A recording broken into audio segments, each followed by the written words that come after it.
घंटाभिमान करि मंगल करि हो महान ग्रंथ करण सोकार जात मिल समाज सब पावन निज पद इस भव करु कामूल एक जानहु मिथ्या भाव काको करि निर्मूल अब करिए मोक्ष पाओ।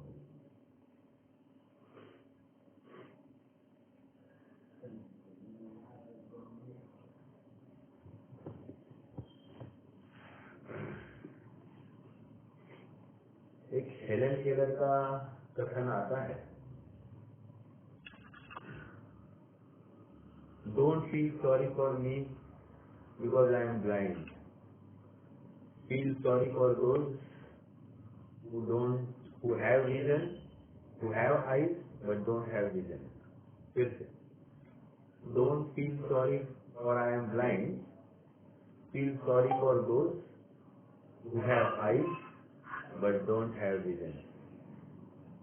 क्या है इसका? कहे कि हमारे पास दृष्टि नहीं है, आंखें नहीं है, इसके लिए हमारे लिए तुम थोड़ा सा सांत्वना परक कोई शब्द करते हो, ये ठीक नहीं लगता है। तुम तो सांत्वना परक शब्द उनके लिए करना जिनके पास आंखें है लेकिन दृष्टि नहीं है। दृष्टि का अर्थ यहाँ पर क्या है कि दूरगामी परिणाम को समझने की सामर्थ्य वर्तमान में नहीं होना। अर्थात मैं आज वर्तमान में जो बीजारोपण कर रहा हूँ, उस बीजारोपण का फल भविष्य में क्या होने वाला है, इसका जो ध्यान नहीं रखते हैं वे सांत्वना के पात्र है। बात इतनी इसलिए आ रही है क्योंकि ये 7वां अधिकार है, मोक्ष मार्ग प्रकाशक, और यहाँ पंडित साहब भी दृष्टि की ओर ही हमारा ध्यान आकर्षित कर रहे हैं। दृष्टि में खराबी तो मोक्ष मार्ग में खराबी, और इसलिए हमने निश्चयाभासी का प्रकरण जो समझा, निश्चयाभासी के प्रकरण के माध्यम से वो निश्चय अर्थात वस्तु स्वरूप को तो पूर्णतया अवलंबन करता है, लेकिन वस्तु का जो दूसरा अंश है, पर्याय अंश, उस पर्याय अंश को बिल्कुल विस्मृत ही कर देता है, गौण नहीं, उसको उड़ा ही देता है। व्यवहाराभासी की बात चल रही है अभी। 4 प्रकार के व्यवहाराभासी हमने देखे, कुल परंपरा अनुसार, आज्ञा अनुसारी, इस लोक में कुछ अनुकूलता के साथ सांसारिक प्रयोजनार्थ व्यवहाराभासी, और धर्म बुद्धि से धर्मधारक व्यवहाराभासी। ये 4 प्रकार के व्यवहाराभासियों की चर्चा के पश्चात पंडित साहब ने इसके वस्तु स्वरूप संबंधी कैसी कमी है उसका भी ज्ञान कराया, और इसलिए उसकी देव भक्ति, गुरु भक्ति और शास्त्र भक्ति में भी कैसी कचास पाई जाती है, इसकी बात रखी। अब हमारा प्रकरण जो चल रहा है, 7 तत्व का अन्यथा रूप। 4 तत्वों का अन्यथा रूप प्रारंभ में पंडित साहब ने एक सूत्र लिखवाया है, तत्वार्थ सूत्र के पहले अध्याय का दूसरा सूत्र, तत्वार्थ श्रद्धानम सम्यक दर्शनम। बहुत ही मार्मिक सूत्र है। ये सूत्र का भाव भी कोई जीव समझ ले तो उसका कार्य हो जाए, और इस सूत्र को ही नहीं समझने की वजह से इतना बड़ा पोथरना इस जीव को पढ़ना पड़ा और अनुभवना भी पड़ा। अब हमारी बात चल रही है आश्रव तत्व संबंधित कुछ। लेकिन एक बार हम जीव और अजीव तत्व का अन्यथा रूप क्या है इसका पुनरावलोकन करते हैं। वहाँ पर 6 बिंदु दिए थे पंडित साहब ने, उन 6 बिंदुओं के ऊपर फिर से एक बार पुनरावलोकन करते हैं। पहले बात तो ये आई थी कि जिन शास्त्रों में वर्णित रसस्थावर तथा गुणस्थान मार्गनास्थान के भेदों को जानता है, लेकिन अध्यात्म शास्त्रों में जिस प्रकार जिस दृष्टि से भेद विज्ञान होता है उस दृष्टि को नहीं समझता है और वैसा अनुभवन या वैसा भावघातन भी नहीं करता है। महत्वपूर्ण बात इतनी है कि आत्मा प्लस पर्याय इज इक्वल टू आत्मा। लेकिन कौन सी पर्याय है? आत्मा प्लस उसकी पर्याय तो है ही है आत्मा में, प्लस शरीर की जो पर्याय है ना, उस शरीर की पर्याय को भी इसमें मिलाया और दिस इज इक्वल टू आत्मा। समझ में आ रही बात? मतलब वो आत्मा को गिन नहीं रहा है। चलो मान लीजिए कि विकारी पर्याय को भी पकड़ लेता, ये ऐसा आत्मा है, वो भी बात नहीं है। वो तो आत्मा प्लस विकारी ये शरीर इज इक्वल टू आत्मा ऐसा मान रहा है।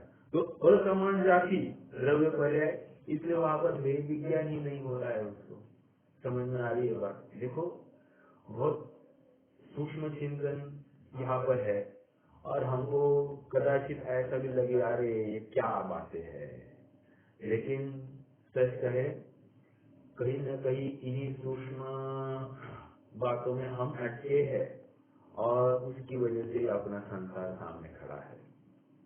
इसलिए बुद्धि जीव को तो यही चाहिए कि सबसे प्रथम मुझ में तो ऐसी कोई बात नहीं ना, इसका विचार करे और अगर हो तो उसको दूर करने का यत्न करे। दूसरी बात कह रहे हैं कि अपना अंश पर में मिलाता है और पर का अंश अपने में मिलाता है।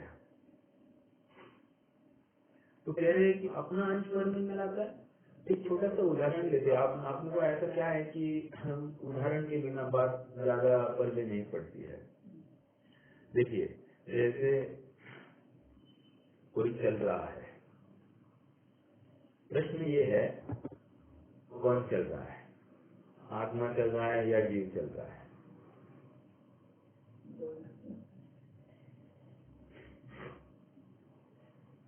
बोलिए,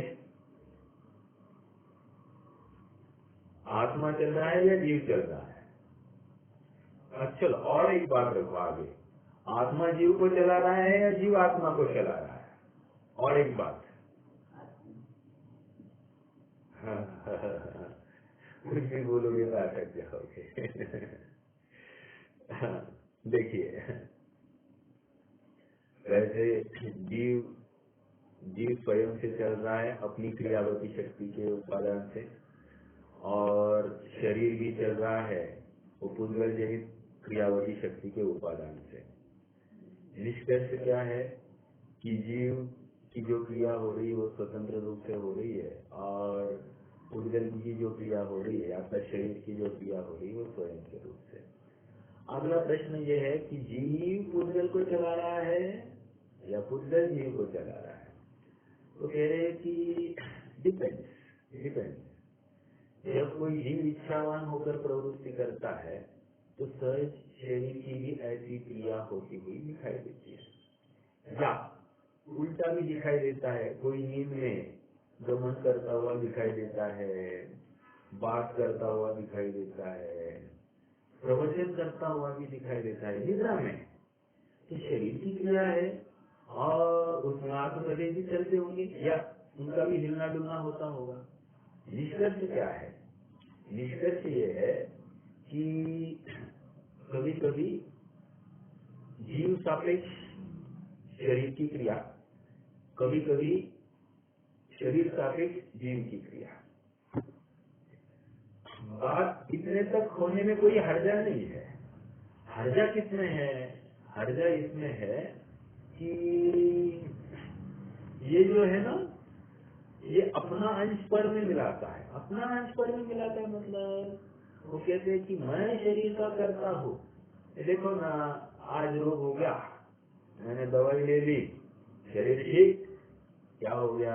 शरीर का कर्ता मान रहा है अपने आप को। अपने आप में देखो, कहने के लिए कोई कैसा भी कहे, लेकिन भाव वासना उस स्तर की नहीं होती है। समझ भैया, भाव वासना का अर्थ देखो एकदम टॉप पर 225 पेज के ऊपर टॉप पर लिखा है, इस प्रकार स्वरूप को पहचाने उसका नाम भाव वासना। मतलब क्या?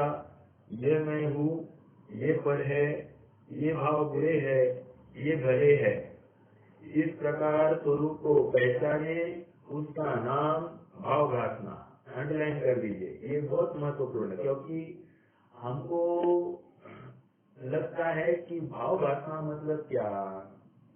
हमको लगता है भाव वासना मतलब अनुभव, लेकिन यहाँ पर अनुभवन को भाव वासना नहीं कह रहे हैं। यहाँ तो निर्णयात्मक उस धारणा ज्ञान को भाव वासना कह रहे हैं। मैंने वही शब्द मेरी तरफ से डाला है, धारणा ज्ञान। क्योंकि जब तक निर्णय नहीं करता है, अपनी धारणा में किसी बात को नहीं बिठाता है, तब तक अनुभवन भी उस चीज का नहीं हो सकता।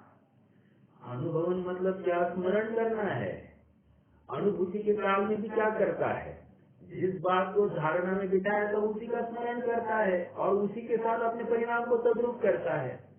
निष्कर्ष क्या है? निष्कर्ष इतना है कि पहले भाव वासना और फिर प्रतीति। प्रतीति मतलब अपने वस्तु की प्रतीति। प्रतीति विल बिकम श्रद्धा, और भाव वासना ये हो जाएगा धारणा, अवधारण करना, अवधारण अच्छे से ग्रहण करना। ओके,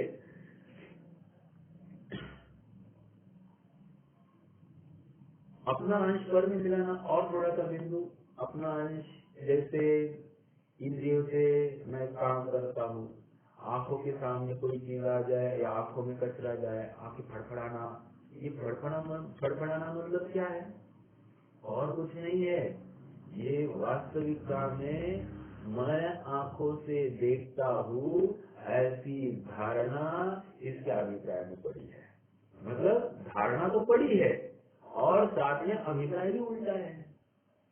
तो कह रहे हैं कि मैंने तो उदाहरण आंखों का दे दिया, अब पानी इन्हें को लगा लेना जैसे हम लगा सकते हैं, क्योंकि विस्तार के लिए तो बहुत अवसर है, लेकिन समय अभाव अपन संक्षेप में ही इसकी चर्चा करके आगे बढ़ते हैं।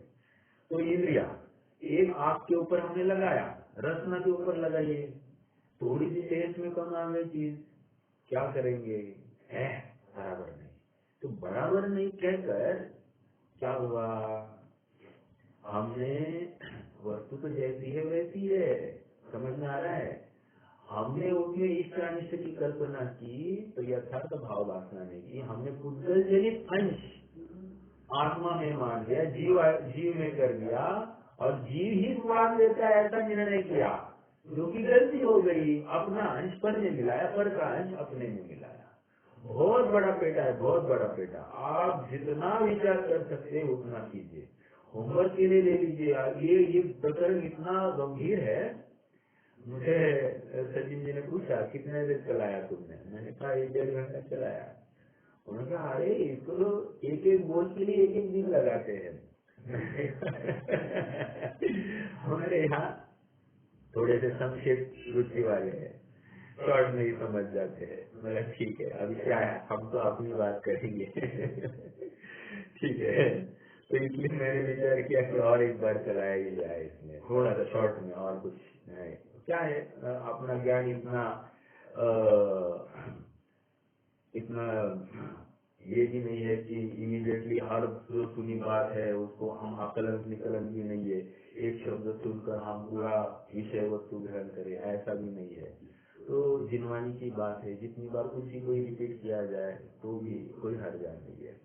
और इसलिए कहते हैं ना कि देव शास्त्र गुरु का, अभी आज आप देखिए ना, यहाँ पर भी देव शास्त्र गुरु का अन्यथा रूप इतना सब पहले अधिकार में देवशास्त्र गुरु के स्वरूप की चर्चा करने के बाद में भी फिर से देवशास्त्र गुरु का अन्यथा रूप पर आ गए हैं।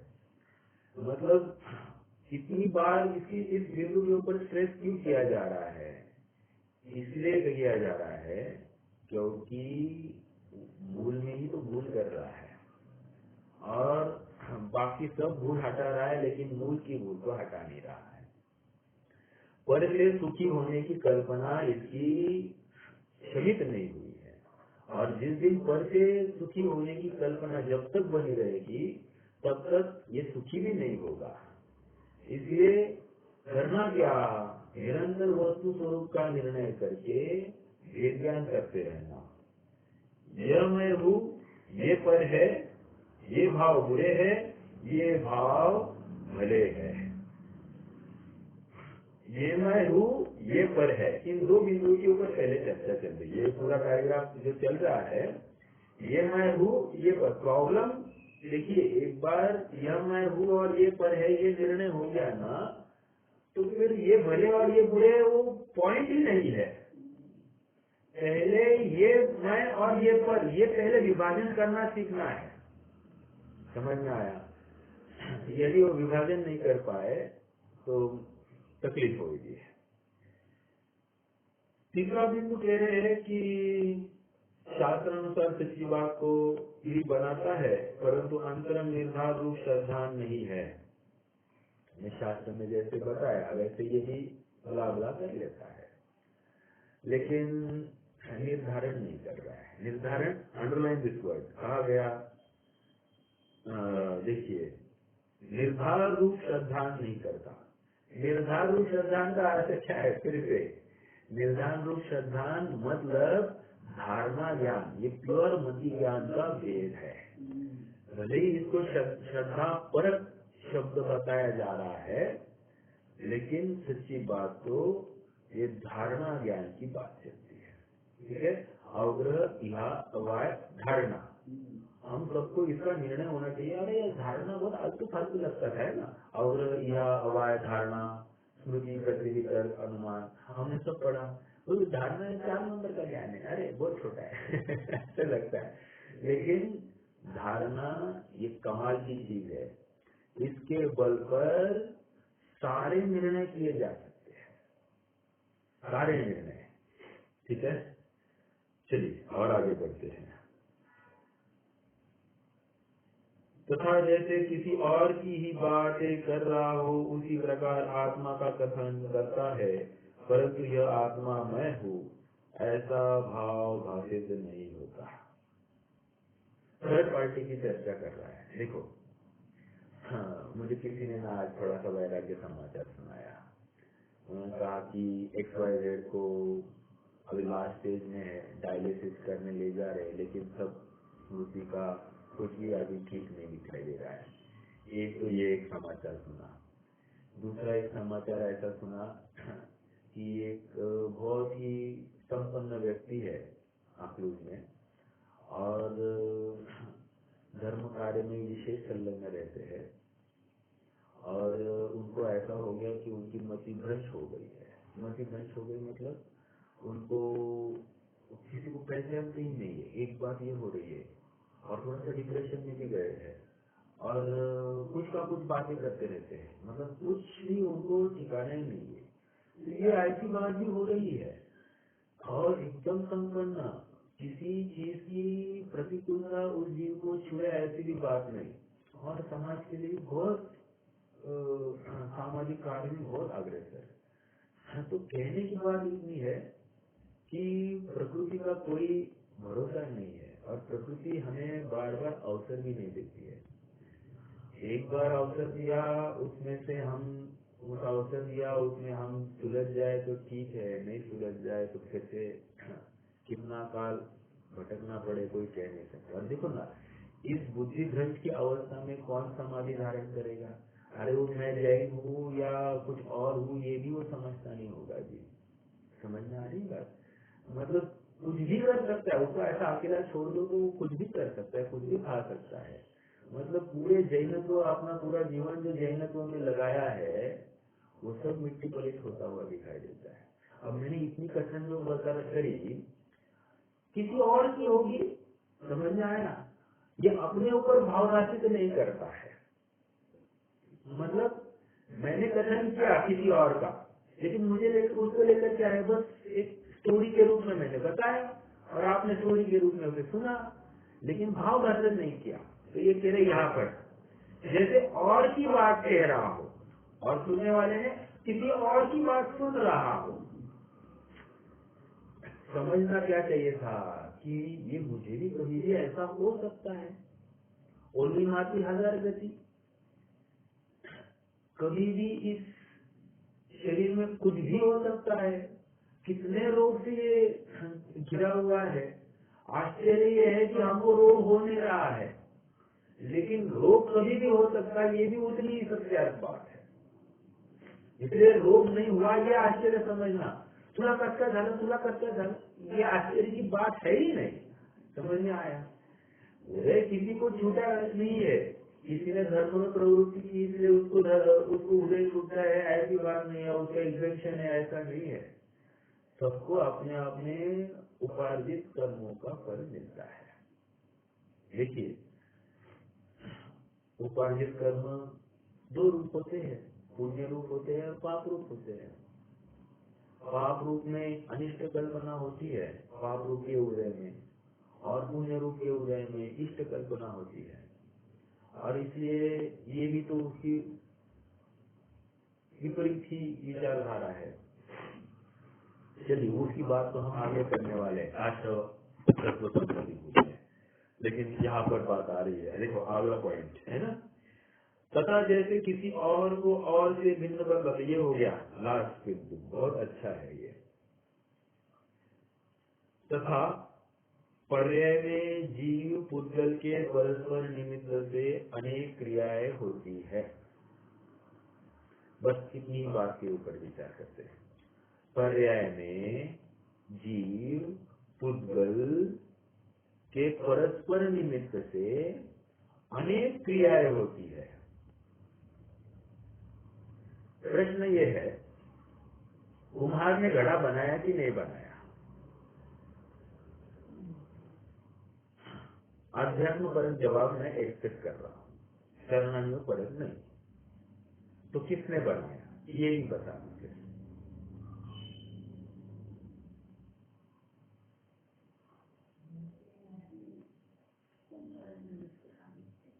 देखिए हाँ, मतलब कुम्हार ने नहीं बनाया, ये तो किसने बनाया है? वो तो व्यक्ति का स्वयं में परिणाम हुआ है। राइट। फिर कुम्हार ने क्या किया?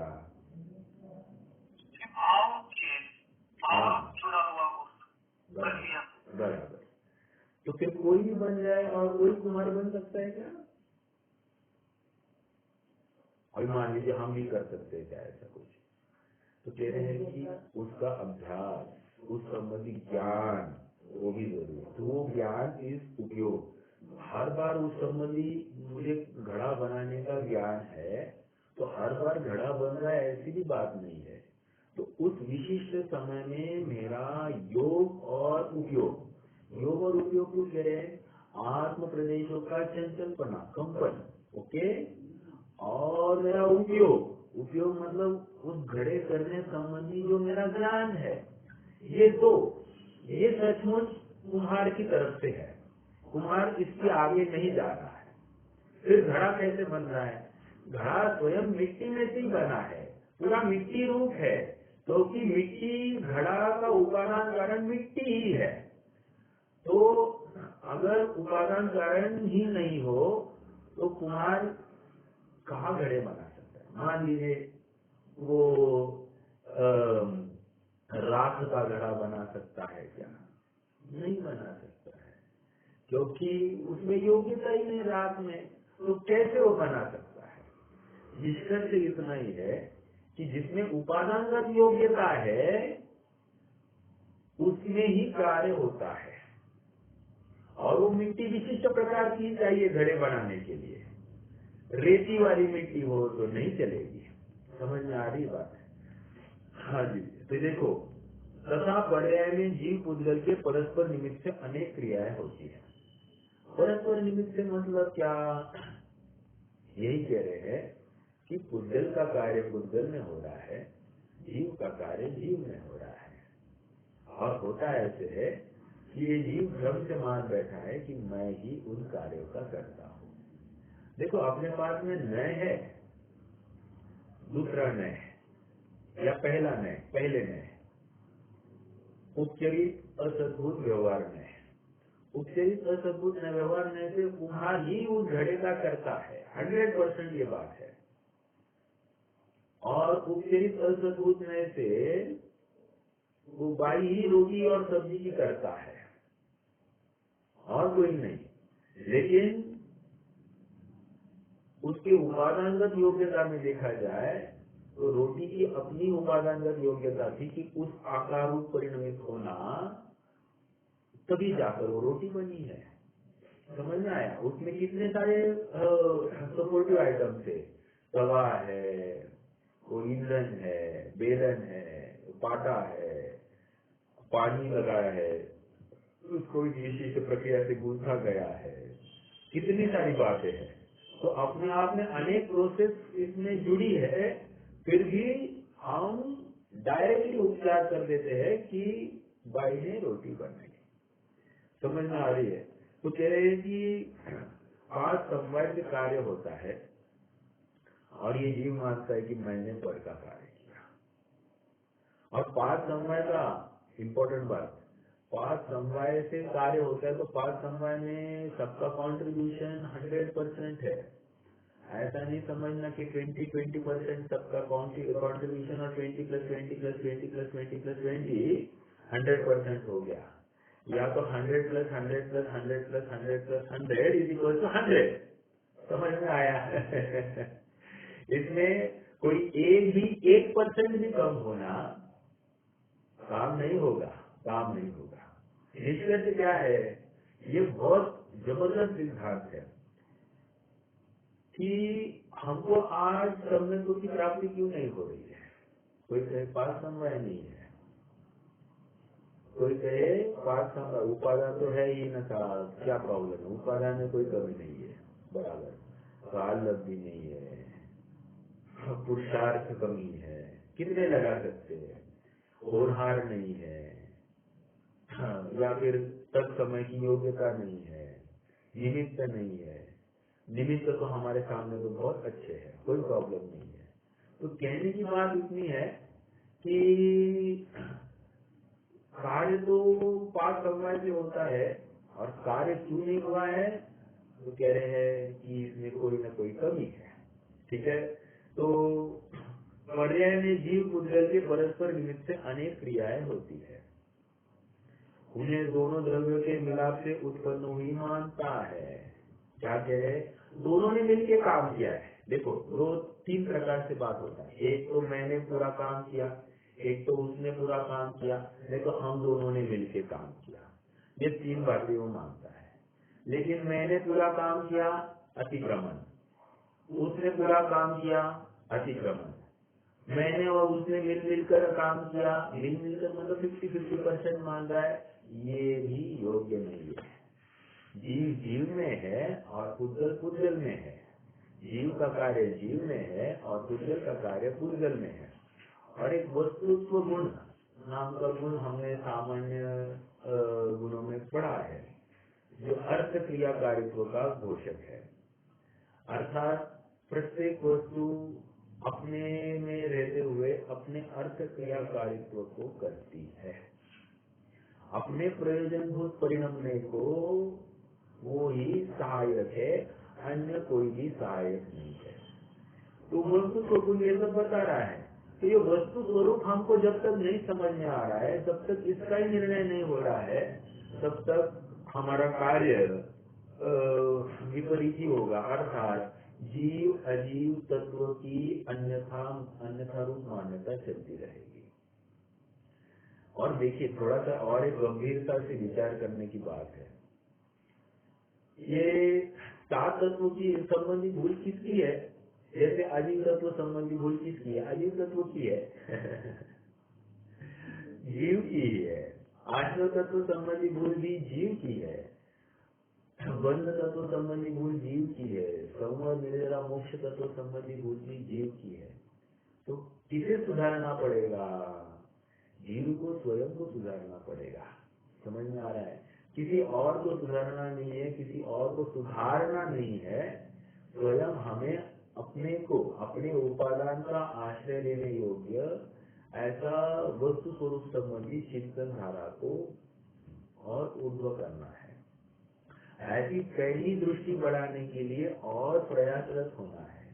निरंतर दिन में हम जो तत्व चिंतन कर रहे हैं या जो कार्य हो रहा है हमारे निमित्त से, वो कार्य में हमारा क्या लगा, इसका निर्णय प्रत्येक समय समय पर होना चाहिए। क्योंकि कोई भी कार्य योग्यता के बिना नहीं होता। भवितव्यतां भगवती मदीयन्तु रहन्त्वहं करोमीति यदि सद्गुरुपदेश व्यवसित जिन शासन रहस्या। क्या? भवितव्यतां भगवती, भवितव्यता ही भगवती ताकत है। अरे उपादान को भगवती ताकत नहीं कह रहे हैं वहां पर, भवितव्यता ही भगवती ताकत है। उस भवितव्यता के आश्रय में सभी कार्य होते हैं होकर रहेंगे, ये कह रहे हैं। समझ में आया? हमको अभी बुखार आया। भवितव्यता भगवती तो कह रहे हैं कि ये भगवती ताकत है, वो उसके हाजिरी में बराबर निमित्त मिलेंगे और ये बीमार पड़ेगा। हालांकि शरीर बीमार पड़ा है और कहते हैं कि आत्मा बीमार हुआ है। इसमें ही भेद ज्ञान करने के अवसर खुलते हैं। प्रतिकूलता में ही स्वयं को आपारूप अनुभवने के अवसर विशेष खुलते हैं। देखो न, शरीर अपने अनुकूलता रूप नहीं प्रवर्त रहा है, ऐसा निर्णय करके ये कितना बढ़िया अवसर था कि ये शरीर मेरा नहीं है, ये पृथ्वी है, ये मेरा अनुरूप नहीं चल रहा है, ऐसा निर्णय करने के लिए कितना बढ़िया अवसर था। लेकिन इसने क्या किया? शरीर की सेवा चाकरी की और दो चार डॉक्टर के पास गया और उनसे दवाई ले ली। वो डॉक्टर मैं ठीक तो होऊंगा ना। तो कितनी वो शरीर, मैं मतलब कौन? शरीर वाले को मैं कह रहा है। तो शरीर कार्य को तेरे पर्याय में जीव बुद्धल के परस्पर निमित्त से अनेक क्रियाएं होती है। मतलब शरीर को ठंड लगी है तो जीव को क्यों तकलीफ हो रही है? तो कह रहे हैं कि जीव को तकलीफ इसलिए हो रही क्योंकि उसका उसमें अपनत्व है। वो जो मोह है ना, वो मोह छोड़ नहीं रहा है कि ये शरीर का कार्य शरीर में हो रहा है, जीव का कार्य जीव में हो रहा है। जीव का कार्य क्या था वैसे? कोई बताएगा?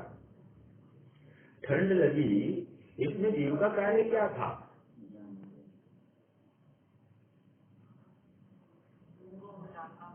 बहुत अच्छा, मात्र जानना था।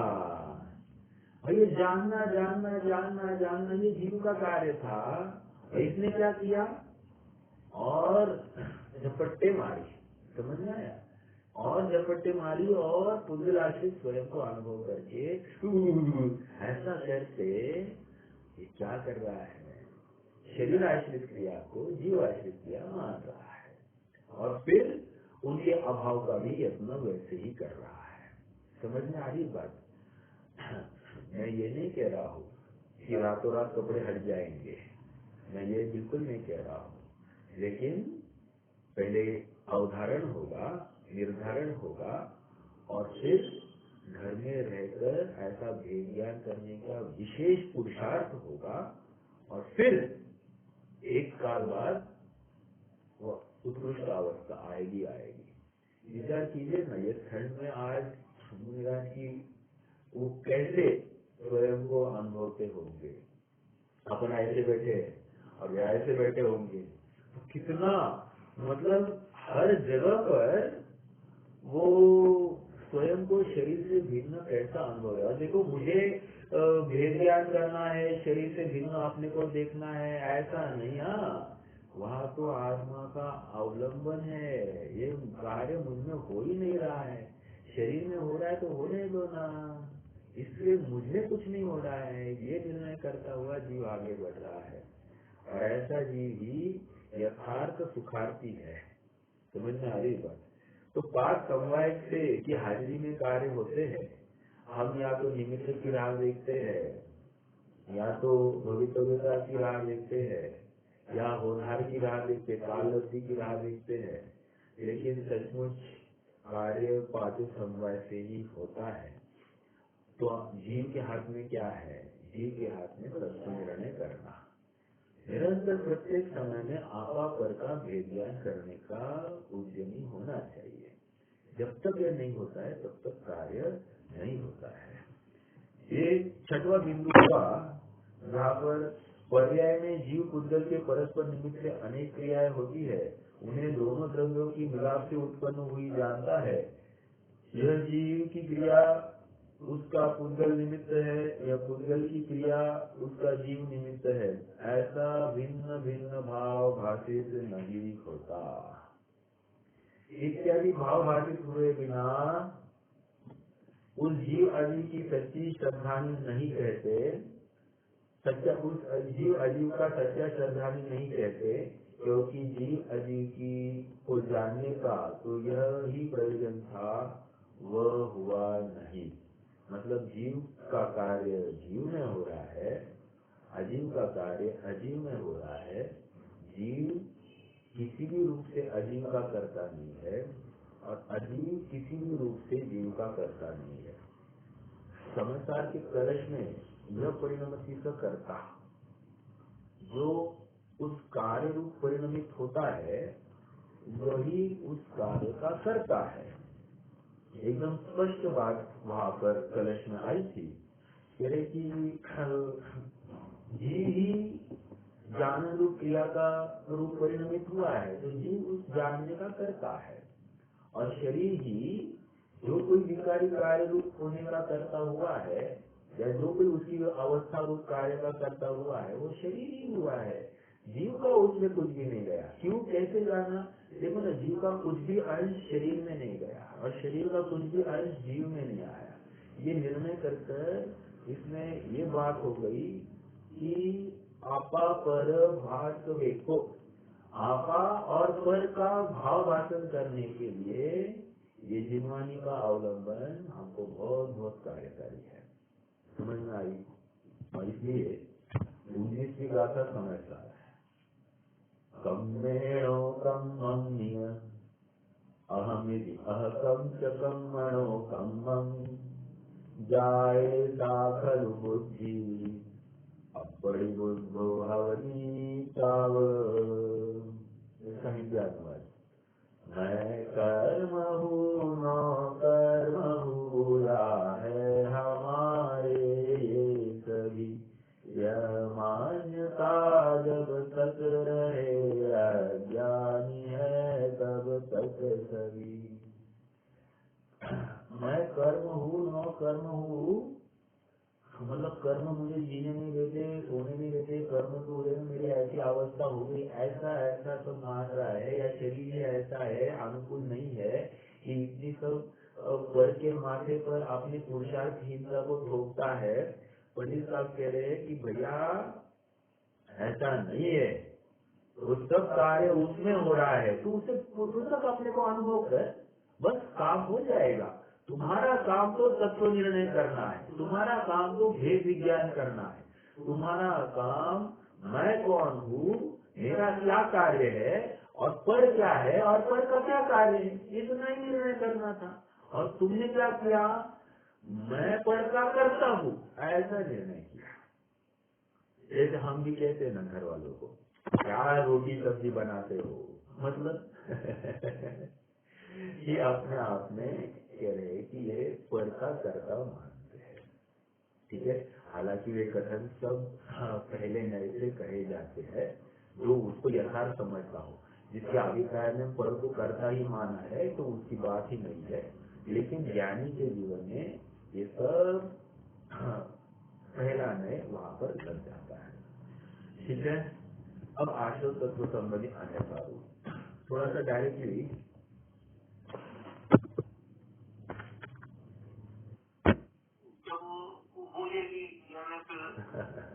देखिए ऐसा है, मान लीजिए मैं तेल के बैरल आग के ऊपर डाल रहा हूँ, ओके, और हवा भी छोड़ रहा हूँ, तो क्या होने वाला है?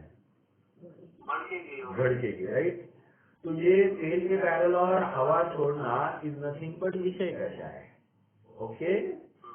तो विषय कषाय में जितनी प्रवृत्ति होगी उतना तो ये अपने आत्म तत्व से दूर ही रहने वाला है। लेकिन विषय कषायों से सीमित हुआ, भोग विलासता से सीमित हुआ, तो अपने आप ये जगत से हटेगा और भेद ज्ञान करने के लिए प्रवृत्ति करेगा।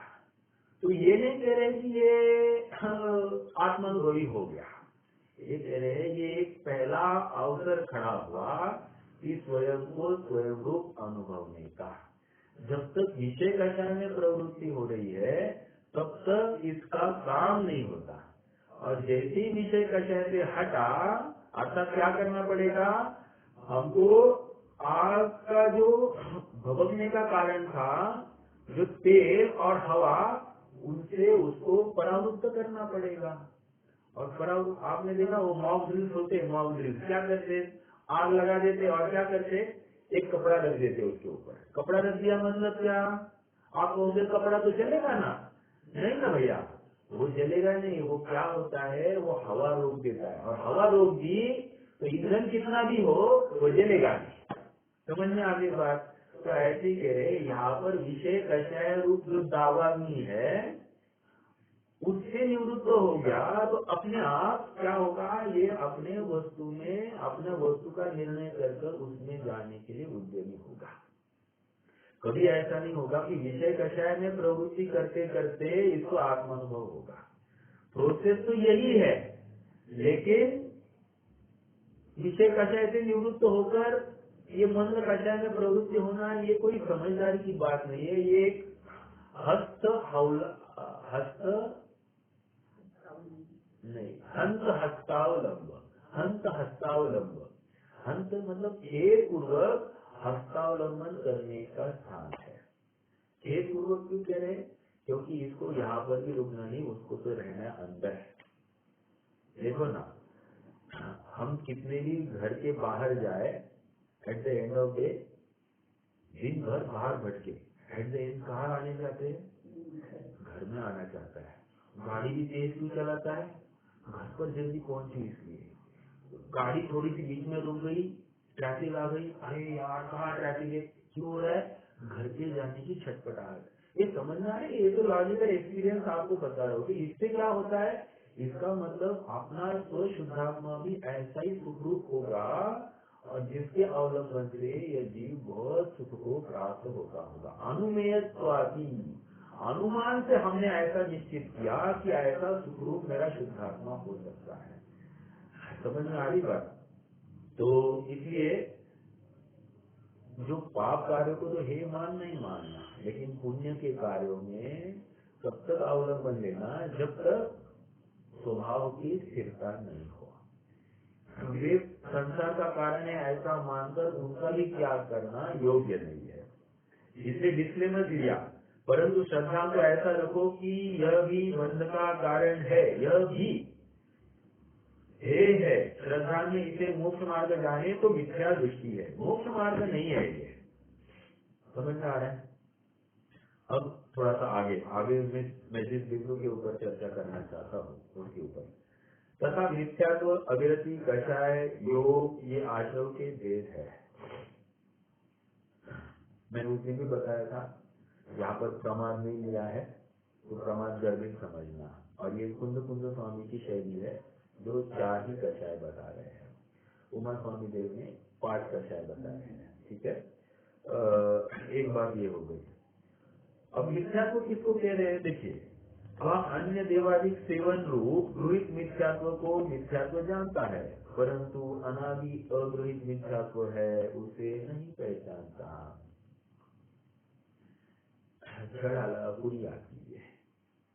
मैं दुखी दुखी मैं रंग राव, मेरे धन गृह गोधन प्रभाव, मेरे सुततिय मैं सबल दीन बेऊ, पशु भग मूरख प्रवीण, तन उपजत अपनी उपज जान, तन नशत आप को नाश मान। क्या है ये सब? मैं सुखी मैं दुखी, मैं सुखी दुखी मैं रंग राव, मैं सेठ, मैं बड़ा प्रोफेसर, मैं इंजीनियर, मैं डॉक्टर। ये क्या है? ये अपने को शरीर वाली अवस्था को अपने रूप मान रहा है। ठीक है। मेरे धन गृह को धन प्रभाव, मतलब मेरी प्रॉपर्टी, मेरे ये सब घरदार, मेरा व्यापार आदि, ये सब कितना बड़ा एम्पायर, ये वो सब है ना। कितने भटकने के अवसर है, आप थोड़ा सा विचार कीजिए। कभी कभी अपने को ऐसा भी लगना चाहिए कि हमारा बड़ा एम्पायर नहीं हुआ, अच्छी बात है। क्योंकि क्या है, जितने ऑप्शन खुलते जाते हैं, जितना लौकिक यश मिलते जाता है, उतना सुलझने के अवसर बहुत सीमित हो जाते हैं। और इसलिए जिनवानी हमको एक काम तो कराती है, हमको अनंत की दौड़ में प्रवृत्ति करने से रोक देती है। ये बहुत बड़ा कार्य जिनवानी से हो रहा है। देखिए, एक समुद्र के तल में ना एक दावानल होता है। दावानल क्या उसका काम होता है? तो ऐसा एक संवाद दिखाया है समुद्र का और दावानल का। वो समुद्र कहता है कि अरे तू इतना भभकता है, इससे कुछ भी फर्क नहीं पड़ रहा है मुझे, और तू भभकते क्यों रहता है? तो दावानल कहता है इतना खुदक मत, आज तक समुद्र में कभी बाढ़ आई नहीं है, ये बस मेरी बदौलत है। ये तो मैंने उदाहरण दिया। सिद्धांत क्या है? ये जीव स्वच्छंद रूप से, स्वैराचार रूप से जो विषयों में प्रवृत्ति नहीं कर रहा है, ये इस जिनवानी रूप दावानल की देन है। आज जिनवानी नहीं होती तो ये कितना स्वैराचार से फैलता या प्रवृत्ति करता, ये स्वयं ही नहीं जानता। और विचार कीजिए, एक एक समय का परिणाम और उसका फल कितना अनंत संसार है, ये समझ नहीं आ रहा है इसको। एक समय में अनंत काल का बंद कर रहा है ये जीव, एक समय में और अनंत वर्गणाओं को आकर्षित कर रहा है, इसका इसे विचार भी नहीं हो रहा है। प्राप्त पर्याय में तन्मय हुआ है और थोड़ी बहुत कुछ क्रियाकांड को ही धर्म मान बैठा है, या अपने एक सेटेड लाइफ स्टाइल को एक धर्म मान बैठा है। उससे थोड़ा सा भी हटकर कुछ बात सामने आ जाए तो इसे स्वीकार नहीं होती है। अपने धर्म में या अपने शेड्यूल में बाधा निर्माण हो गई, ऐसा इसे लगता है। कुछ फर्क नहीं है।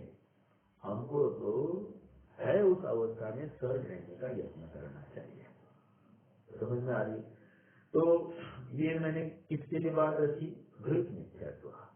मतलब मिथ्यात्व, ये अघृत मिथ्यात्व का तो ज्ञान नहीं है। अपने शरीर आश्रित सभी क्रियाओं को ही वो मेरी क्रिया ऐसा मान रहा है। आज मेरा बर्थडे है, आज मेरा मृत्यु होगा, ये नहीं है तो मेरा नाश हो जाएगा, आदि आदि, ये सब बातें वो शरीर आश्रित ही स्वयं को मान रहा है।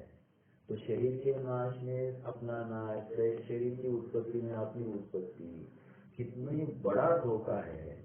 हर समय में एक अवसर आया है इसके पास कि हाँ भैया, ये शरीर अपने से भिन्न प्रैक्टिकली दिखाई दे रहा है कि अपने अनुसार नहीं वर्त रहा है। एक मुर्दा देखिए, मुर्दा, उसको देखकर हमको ये निर्णय, देखिए मुर्दा देखकर मुर्दे को श्मशान लेकर जाते तो क्या करते हैं? अनंत नाम सत्य है, सत्य बोले सत्य है, बराबर। कहने की बात इतनी है कि वहां भी ये जो स्टेटमेंट है वो क्यों याद दिलाया जा रहा है? देखो उसके पीछे का लॉजिक आप थोड़ा सा समझना। अन्य लोग तो राम नाम सत्य बोलते हैं और हम अनंत नाम सत्य कहते हैं। तो कहने की बात इतनी है कि हमको भी at the end of the day भगवान की शरण में आना है, और भगवान की शरण में आना है मतलब भगवान के कहे हुए तत्वों के शरण में आना है। तत्वों के शरण में आना है मतलब जैसा वस्तु स्वरूप है वैसा अनुभवना है। वस्तु स्वरूप से विपरीत निर्णय कर क्या उपलब्धि है, समझ में आ रहा है? देखो एक मुझे बार बार एक बात याद आ रही है। कुंद स्वामी ने 12 व्रत का जो पाठ लिखा, 12 व्रत बात, तो उसमें उन्होंने समाधि संलेखना ये 12 व्रत लिखा। उन्होंने अपनी चर्चा हुई है, आपको याद होगा तो संलेखना ये लिखा, क्यों लिखा था उन्होंने? लेकिन संलेखना थोड़ी वो अंत में करते हैं, अपना जीवन समाधिमय हो तब जाकर उसका अंत भी समाधिमय होगा। जिसका जीवन ही समाधिमय नहीं है उसका अंत कैसे समाधिमय हो सकता है? आज हम थोड़ी थोड़ी प्रतिकूलताओं में, थोड़े थोड़े अपयश में आकुलित होते हैं, दुखी होते हैं, थोड़ी थोड़ी निंदा के प्रसंगों में हम अपने होश खो बैठते हैं। तो कह रहे हैं कि ये तुम्हारा स्वभाव नहीं है। कर्म का उदय है, उसको कर्म रूप देख लो, खत्म हो गई। मैं जो का क्यों भरपूर, आत्मा में कुछ भी कमी नहीं हुई है। आत्मा जितना है उतना ही भरपूर है और ऐसे ही भरपूर रहने वाला है। ऐसा जो निर्णय करता है वो सचमुच आगे बढ़ने का पात्र है। ये थोड़ी बहुत रोग की अवस्थाएं आ जाती है या थोड़ी बहुत अपने अनुसार कोई सामने वाले प्रवृत्ति नहीं करते हुए दिखाई देते हैं, तो कहीं न कहीं भेद विज्ञान ये एक महत्वपूर्ण साधन है। और यही कह रहे द्वैत मिथ्यात्व, ये मेरे अनुसार और ये मेरे विपरीत ऐसा जो निर्णय करना है वो भी अपने आप में मिथ्यात्व है। समझ में आ रही बात? तो ये एक बात हो गई। देखो दूसरा बिंदु अविरति का है। मैंने उस दिन जो बताया था थोड़ा सा स्खलन जैसा हो गया मेरी तरफ से। मैंने कहा था कि हिंसा में प्रमाद परिणति मूल है और विषय सेवन में अभिलाषा मूल है। तो मैंने ये कहा था कि हिंसा, झूठ, चोरी इसमें प्रमाद परिणति लेना, और विषय सेवन मतलब अब्रह्म और परिग्रह में विषय सेवन लेना, अभिलाषा लेना, तो वो एक्चुअली प्रसंग प्राप्त नहीं है यहाँ पर। यहाँ पर देखिए तत्वार सूत्र के एक सूत्र ही है, प्रमत्त योगा प्राण व्यपरोपणम हिंसा। क्या कहा? प्रमत्त योगा प्राण व्यपरोपणम हिंसा, अर्थात प्रमाद के योग से प्राणों का नाश होना तो हिंसा है।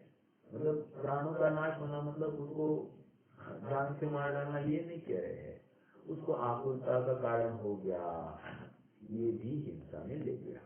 तो और फिर अच्छा टीकाकारों ने ये लिखा कि ये प्रमत्त योगा प्राण व्यपरोपण हिंसा, ऐसा हम एक बार कह रहे हैं, लेकिन ये प्रमत्त योग अब सब जगह पर लगाना, सत्य, चोरी, कुशील, परिग्रह सब में प्रमत्त योगास लगा देगा।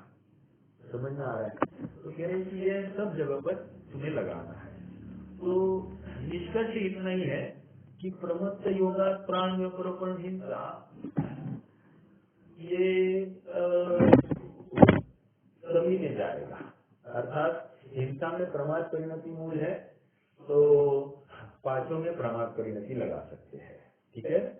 और विषय सेवन में अभिलाषा मूल है, इसको विषय का सेवन ये मोटा मोटा तो परिग्रह में ही जाता है, लेकिन परिग्रह का इकट्ठा होना उसमें प्रमाद परिणति ही होती है। थोड़ा सा विचार करें तो ये भी हमको घटित होता है। परिग्रह जितना भी इकट्ठा हो रहा है, क्यों हो रहा है? जितने भी ये अमीर और गरीब की जो तफावत हो रही है, ये क्यों हो रही है? ये इतनी जो दरी तैयार हो रही है अपने आप में कहीं ना कहीं किसी की बहुत संचय बुद्धि है और वही फिर इतनी बड़ी खाई को तैयार कर रही है। तो ट्रस्ट पावर की हिंसा तथा इन, हाँ बोलिए।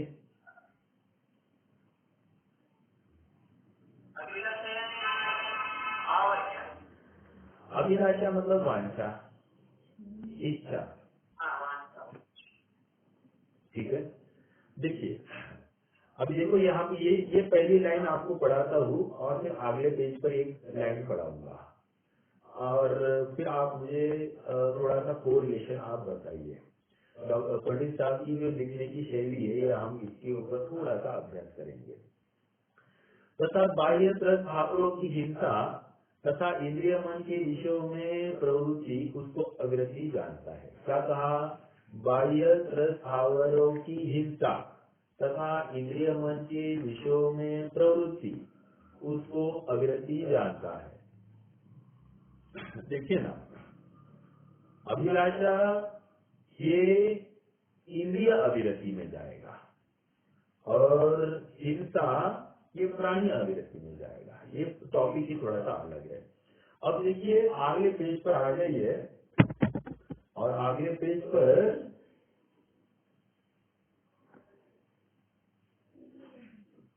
समिति, देखो समिति का प्रकरण पढ़ते हैं।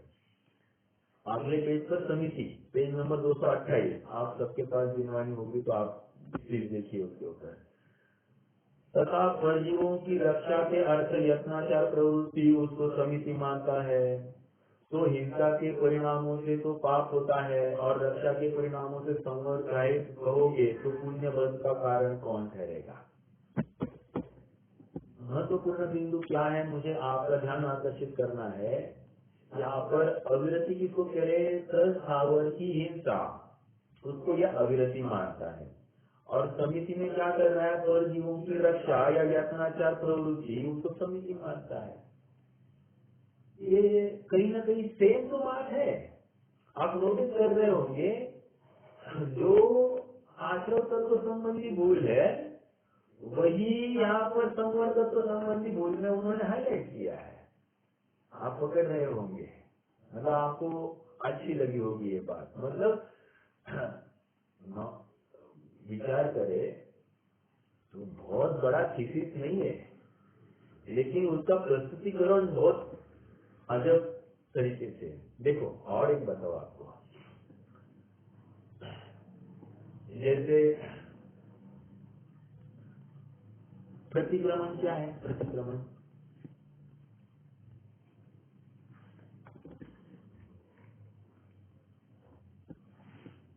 प्रति मतलब विरुद्ध दिशा में क्रमण करना, समझ में आया?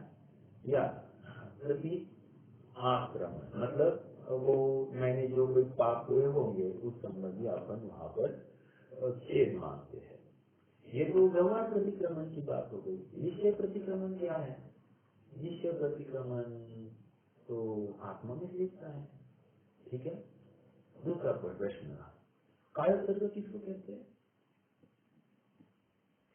कायोत्सर्ग काया का उत्सर्ग, मन वचन काय का जो प्रवृत्ति है उस प्रवृत्ति को रोककर स्वरूप में आने का यत्न करना, लेकिन वो शरीर की क्रिया व्यवहार। और कायोत्सर्ग सचमुच क्या है? एक अपने शुद्धात्मा का परिचय करना, अनुभवन करना, तो कायोत्सर्ग है। सामयिक क्या है? सामयिक भी और कुछ नहीं, वहां पर ही जो कोई बाह्य मुद्रा आदि में बैठना, ये सब व्यवहार सामयिक। और एक अपने समय को जाना, समय में आना, अर्थात अपने आत्मा में आना, तो सामयिक। निष्कर्ष क्या है? निष्कर्ष यह है कि हर शब्द अलग है, लेकिन उसका फल एक शुद्धात्मा की प्राप्ति है। वैसे ही यहाँ पर उन्होंने आश्रव तत्व संबंधी भूल और संवर तत्व संबंधी भूल दोनों को मैच किया है। देखिए और मैं आपको पढ़ा के दिखाऊं, है 2-3 मिनट, 4-5 मिनट है, तो अपन पकड़ेंगे इस बात को। तथा देखिए, आइए कषाय की बात पढ़ते हैं। तथा बाह्य क्रोधादि करना उसको कषाय जानता है, अभिप्राय में राग द्वेष बस रहे हैं उनको नहीं पहचानता। अब आ जाइए पेज नंबर 228 पर, धर्म का बिंदु पढ़ेंगे, धर्म का। तथा बंधादि के भय से अथवा स्वर्ग मोक्ष की इच्छा से क्रोधादि नहीं करते हैं। आदि वर्ड क्रोधादि, फिर से तथा बंधादि के भय से अथवा स्वर्ग मोक्ष की इच्छा से क्रोधादि नहीं करते हैं, परंतु वहाँ क्रोधादि करने का अभिप्राय तो मिठा नहीं है। जैसे कोई राजा के भय से अथवा मंद बने के लोग से परस्त्री का सेवन नहीं करता है तो उसे त्यागी नहीं कहते हैं। वो एग्जाम्पल छोड़ दीजिए।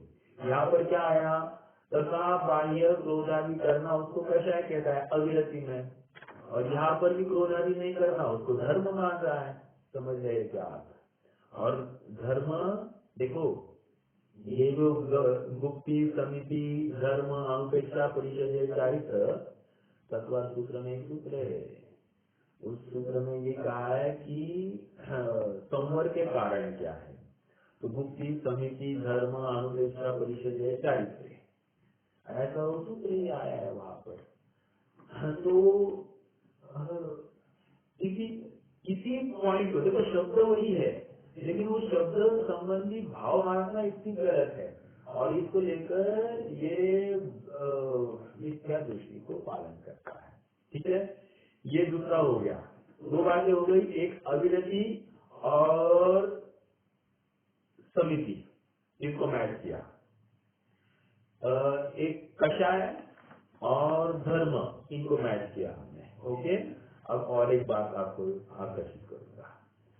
तथा बाह्य देश का हो उसे योग जानता है, शक्तिभूत योगों को नहीं जानता। योग मन वचन काय, ये योग किसको कह रहे हो? योग बल का कारण है ना, ऐसा ये मान रहा है। तो कह रहे योग कोई भी शरीर की क्रिया हो गई तो ये योग, और इसे कर्म आकर्षण का कारण बन रहा है। तो यहाँ पर गुप्ति में दिया है, गुप्ति देखिए, गुप्ति का पॉइंट पढ़ते हैं अपन। बाह्य मन वचन काय की चेष्टा मिटाए, पाप चिंतन न करे। मन वचन काय की चेष्टा मिटाए मतलब मन वचन, मन योग वचन योग काय योग। ठीक है, पाप चिंतन न करे मन योग, मौन धारण करे वचन योग, गमनादि न करे काय योग, उसे वह गुप्ति मानता है। समझ में आया? मतलब शरीर की क्रिया को यहाँ पर गुप्ति मान रहा है तो गलत है, और यहाँ पर भी क्या है, बाह्य देश का है उसे योग जानता है। ये समझ में आया क्या? मतलब आश्रय तत्व संबंधी भूल में भी वही पॉइंट है, और संवर तत्व संबंधी भूल में भी वही पॉइंट है। आप थोड़ा सा ये इस प्रकार अभ्यास हुआ ना तो फटाफट इजीली लर्निंग हो जाता है। पॉइंट क्या क्या है ये भी हमारे पकड़ में आ जाती है बात। ठीक है, आज हम रुकते हैं, अपन कल से इस प्रकरण के साथ में आगे बढ़ेंगे। ठीक है, कोई प्रश्न है तो रख सकते हैं। हाँ बोलिए।